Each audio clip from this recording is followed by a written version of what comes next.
তো 14ই ফেব্রুয়ারি যখন কারখানা ছুটি হয়ে কাজ থেকে বেড়ায় তখন দেখি প্রতি বছরের মতো এবারও কাকুটা গোলাপ বিক্রি করছে। আর আমি এর আগের বছর কাকুটার কাছ থেকে 2টো গোলাপ নিয়েছিলাম, আর সেই ভিডিওটা কাকু পরে দেখেছিল, তাই বলছিল এবছর ভিডিও করবি না। আর এই কারণে কাকুটা 50 টাকার গোলাপ আমাকে 10 টাকার ডিসকাউন্ট দিয়েছে। আর আমি গোলাপের সাথে সাথে শিবরাত্রি পুজোর জন্য কিছু ফলও কিনে ফেলেছিলাম। আর আমি এই গোলাপটা কিনেছিলাম আমার মায়ের জন্য। কারণ হচ্ছে যে এই গোটা পৃথিবীতে নিঃস্বার্থভাবে যদি কেউ ভালোবেসে থাকে সেটা হলো আমার মা।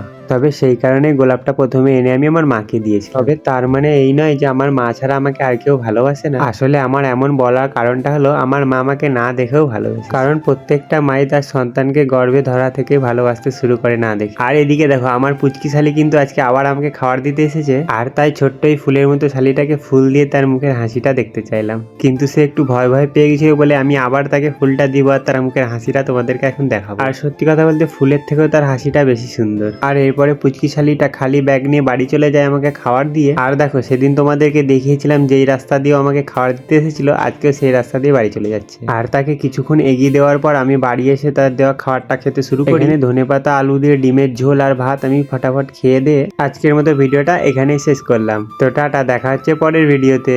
আর হ্যাঁ, তোমরা যারা চ্যানেলটা সাবস্ক্রাইব করোনি অবশ্যই সাবস্ক্রাইব করে নিও কিন্তু।